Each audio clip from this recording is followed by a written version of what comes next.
I think the Democrat campaign to import vast numbers of illegal voters would have succeeded, and it would have naturalized vast numbers of illegals during... That's actually a good point. Is that like at a certain point, if you just do enough, if you bring in enough people and then hope that they vote for you, Biden, please let us in. I mean, I'm assuming this is a real photo and it's not AI. I mean, I'm sorry, bro, but not for me. Let us in. Fuck off. Yeah, exactly. The sort of Kamala regime, and they would have turned America into a one-party state from which we could never escape. Some people out there may be somewhat skeptical and may think, well, that there isn't some Democrat plan to subvert democracy and achieve a permanent one-party, deeply socialist state. I assure you, the more you research it, the more you will see it is true.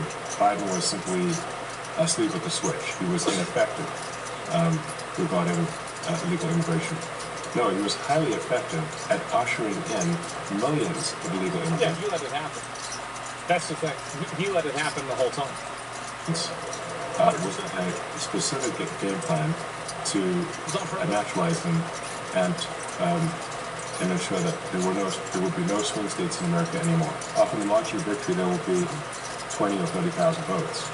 So if you bring in 200,000 illegals, which will overwhelmingly vote for Democrats, then that swing state becomes permanently blue. Of course. I mean, and this is another thing. This is one of the reasons why I think we need more scammers in government, is because anybody who's a scammer would know this. Of course you would do this. Absolutely. Then you have the House, the Senate, the presidency. When did Elon Musk finally say, you know what, I feel like something is really grossly wrong with what's going on in this country? Well, I started having concerns about 3 years ago, but they were sort of, just had like an uneasy feeling. Yes, like something doesn't feel right here. The censorship was becoming... How's it debatable? I don't see any counter. The only counters that people like this have is emotional manipulation. Like, as soon as you stop playing the game of emotional manipulation, everything here falls apart. Ridiculous. I had the most interacted with account on Twitter before the acquisition. So I was very finely attuned to what the algorithm was showing me or not showing me, and who got suspended or didn't get suspended.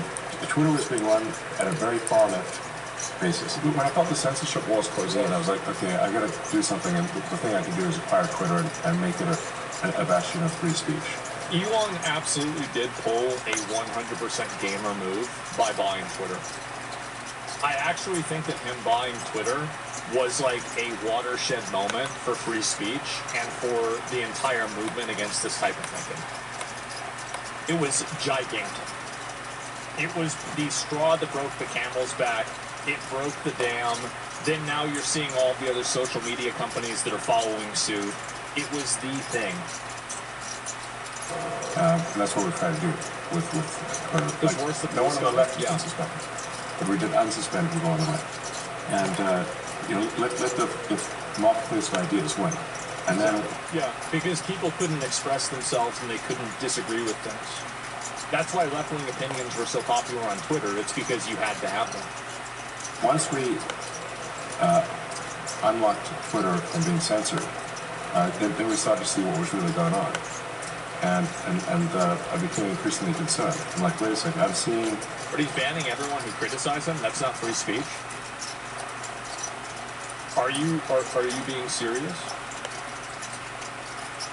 Do you really think that Elon Musk is banning everybody who criticizes him?